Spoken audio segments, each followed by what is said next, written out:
बिस्मिल्लाहिर्रहमानिर्रहीम। अस्सलाम वालेकुम नाज़रीन, आप देख रहे हैं प्रोग्राम ज़रा सोचिए और मैं हूँ आफ्ताब मुगैरी। मुल्क की मौजूदा सूरत हाल पर अगर नज़र डालें तो पाकिस्तान में मेमो केस का स्कैंडल यकीनन ही हर घर, हर गली, हर मोहल्ले, हर ऑफिस में इसको जो है लोग इस पे बात कर रहे हैं और इस पे सोच रहे हैं कि आखिर मेमो गेट का केस कहाँ पहुँचेगा और इसका आखिरी अंजाम क्या होगा। क्या ये मेमो गेट मौजूदा हुकूमत को लेके डूबेगा या हुकूमत बहस इससे निकल आएगी। आखिर पाकिस्तान मुस्लिम लीग नून जो इस वक्त अपोजिशन का किरदार अदा करती हुई नजर आ रही है, आखिर पाकिस्तान के तमाम आम इश्यूज पर आखिर अपोजिशन नहीं की मेमो गेट पे अब अपोजिशन करती हुई नजर आ रही है। इसके साथ साथ अगर देखा जाए तो पाकिस्तान की मौजूदा सियासी सूरत हाल में नजर डालें तो काफी इस वक्त गमगीन है। शहर कायद रोशनियों का शहर एक दफा फिर टारगेट किलिंग का सामना करने के लिए इस वक्त बिल्कुल सामने है। और इसके साथ साथ देखा जाए तो आज 3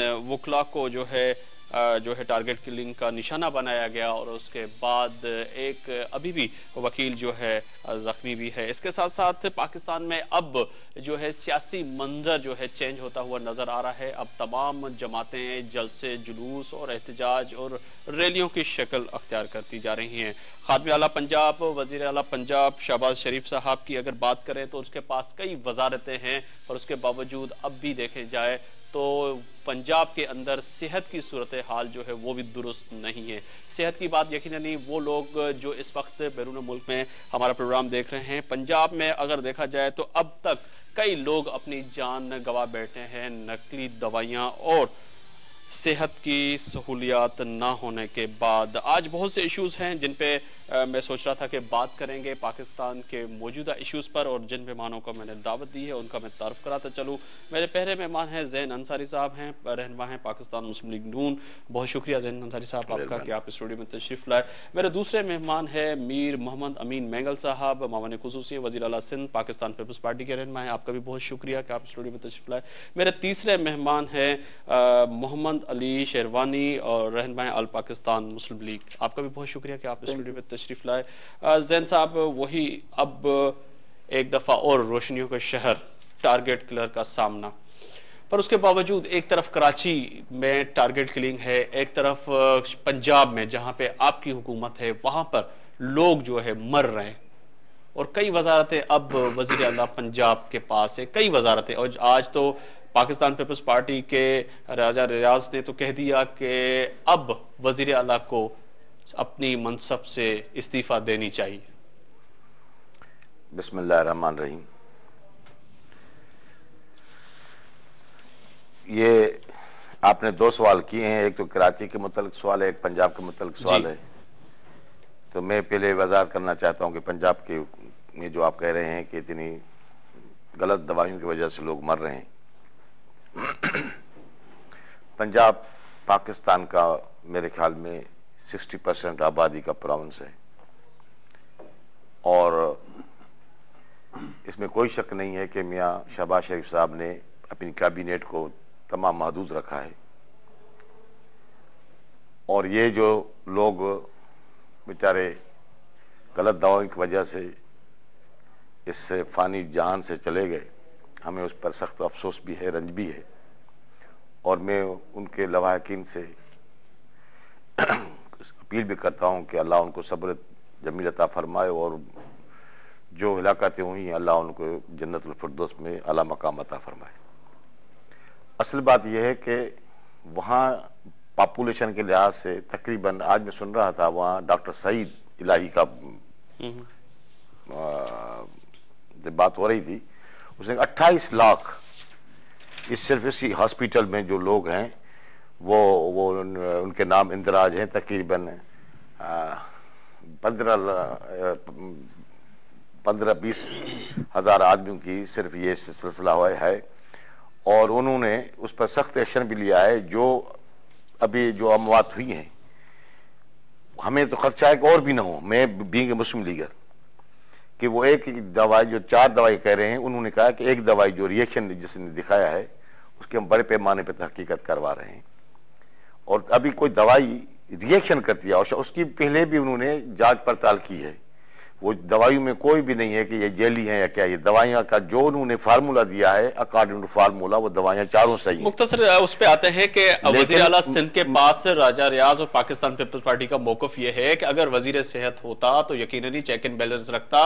वजीर आला साहब ने इतने कलमदान अपने पास रखे हैं जो तमाम इन पे कंट्रोल नहीं कर सकते। काबीना का तो आपने एक इशू बना दिया कि काबीना को छोटा कर दिया, पर यहां पर अभी लोग जो मर रहे हैं उसकी मेरे ख्याल में अगर इंडिपेंडेंट वजीर होता इतनी वो लुक आफ्टर नहीं करता जितना शहबाज शरीफ साहब कर रहे हैं इस वक्त। जी मेगल साहब आपकी तरफ आऊंगा अभी तो आपने क्योंकि अभी मेगल साहब का मौकफ आ जाए पाकिस्तान पीपल्स पार्टी। राजा रियाज आपके अभी वो कराची में जो तीन कत्ल हुए हैं जी, उस पर तो बारिश जी जी जी ये जो मैं आपको अर्ज कर रहा हूँ कि वो पंजाब का तो आप मुतमईन है कि जो दवाइयां आई हैं वो रिएक्शन तो कोई दवा कर सकती है, इसमें शहबाज शरीफ का कोई फॉल्ट नहीं है।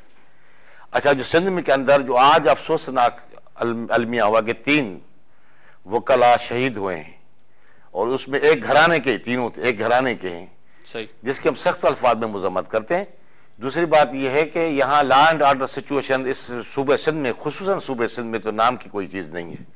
आप कराची में कत्लेआम हो रहा है, कराची से आप चले जाएंगे हैदराबाद या आदुल सिंध के जकमाबाद तक, आप सिविल जो लिंक रोड्स है उस पर चल नहीं सकते, नहीं चल सकते। वहां अमीन मेगल साहब, राजा रियाज ने वाज़ेह तौर पे कह दिया कि वजीर आला पंजाब के पास जो कलमदान हैं, जो वजारतें हैं, अगर वजीर सेहत होता तो लोग नहीं मरते। और सिंध में भी सूरत हाल आपके सामने है, जिस तरह ज़ैन अंसारी साहब कह रहे हैं कि अब सिंध की जो लाइन ऑर्डर की सिचुएशन उसका तो अल्लाह ही हाफिज है। बिस्मिल्लाहिर्रहमानिर्रहीम। मुगरी साहब, जैसे आपने सवाल की ज़ैन अंसारी साहब से, उसने इसके मतलब जो प्रोटेक्ट किया पंजाब गवर्नमेंट को, लेकिन जहाँ तक यही है कि मैं पंजाब से 1 हफ्ते की टूर पे गया हुआ था जी, मैं कल ही वहाँ से वापस आया हूँ। लेकिन वहाँ के लोगों की एक तासुर यही है कि मियाँ बिरादर वो किस पे ट्रस्ट नहीं करते। उनके अपने जो बंदे हैं, रहमीन MP है, वो तो अभी इमरान खान को दुआएं दे रहे हैं कि जी इमरान खान की वजह से कुछ हमें लिफ्ट मिलना शुरू हो गए हैं, उनका वजन महसूस हुआ जी। तो इससे पहले रहमीन MP यही जो हमसे मिले दोस्त, मतलब कॉमन दोस्त थे, वो कह रहे थे कि यकीन करें, वो कह रहे हैं कि हमारा कोई नहीं सुनता, एक SHO लेवल तक नहीं सुनता, और वो भी SHO CM साहब खुद डायरेक्ट रखता है और हमारा कोई नहीं सुनता। आप सिंध वाले कैसे हैं?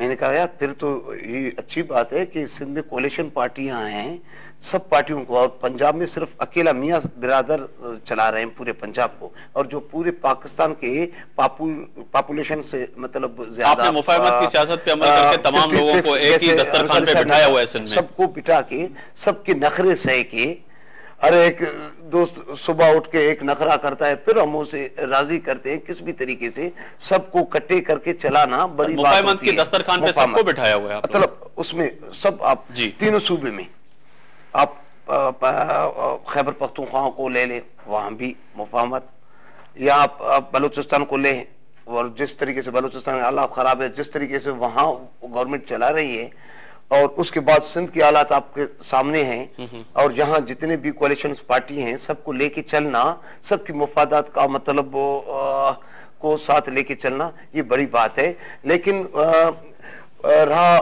पंजाब गवर्नमेंट में, लेकिन जैसे रियाज साहब ने कहा था, ठीक है, उसमें कोई शक नहीं है, एक इंडिपेंडेंट बंदा अगर किसी महकमे में चलाए, वो ये कि एक बंदा अगर 20 महकमे या 10 महकमे चला के, उसके लिए तो दिन रात, आखिर वो भी इंसान है। इतना बड़े पंजाब की जो पॉपुलेशन, जो मतलब जहां आप कहते हैं 9 करोड़ के लगभग या 8 करोड़ के लगभग पॉपुलेशन है, उसको संभालना बड़ी बात है, और इतनी वजारत साथ लेके चलना बड़ी बात है। मियाँ साहब ठीक है, मेहनत करता होगा, बिल्कुल इसमें कोई शक नहीं है, लेकिन कुछ अगर वजीर ज्यादा होता है, साहब के एक SHO भी मेगल साहब कह रहे हैं कि वजीर आला पंजाब के बगैर हुक्म के वहां पे नहीं लग सकता, ये गुड गवर्नर है या बैड गवर्नरशिप है जिसकी बात कर? मैं तो अर्ज करता हूं कि अगर किसी बडेरे के कहने पर, जैसे सिंध में वो SHO लगते हैं या DSP लगते हैं या इंस्पेक्टर लगते हैं या SSP लगते हैं, तो फिलहाल आप सिंध का क्या देख रहे हैं, लॉ एंड ऑर्डर की क्या सिचुएशन है? मेरे ख्याल में तो बहुत अच्छा करता है। और वो मेरे सामने भी बेसी बातें हुई हैं, मेरे सामने दोस्त जैसे कह रहा है, दोस्त कहते हैं कि यार मियाँ साहब हमें नहीं मानता कि CSP ऑफिसर कोई भी एक डिस्ट्रिक्ट में हमें देते। उन्होंने क्यों दूं आपको कोई कोई इज्तिमाई काम लाओ, वो करना चाहिए, मोहम्मद अली साहब। आखिर मियां आपने नवाज शरीफ साहब की तो बात हो रही है, PMLN की, पर आल पाकिस्तान मुस्लिम लीग के जलसे में हम भी थे और आपके पार्टी के सरबराह रिटायर जनरल परवेज मुशर्रफ साहब ने बड़े दबंग तरीके से कराची में कहा कि जी मैं कुछ भी हो जाए मैं कराची या पाकिस्तान आऊंगा। क्यों फैसला चेंज हुआ? उस पर फिर आपने बहुत से लोगों की स्टेटमेंट तो आई है कि जी वो मौजूदा सूरत हाल और सामने, तो उस वक्त भी हमने ये सवाल किया था तमाम आपके रहनुमाओं से, क्या चीफ जस्टिस बैठा है उनकी अदालतों का सामना करना पड़ेगा? उन्होंने तो बड़ा दबंग तरीके से कहा था जी करूंगा। अब क्यों नहीं आ रहे पाकिस्तान वो? बिस्मिल्लाहिर्रहमानिर्रहीम, थैंक यू सो मच।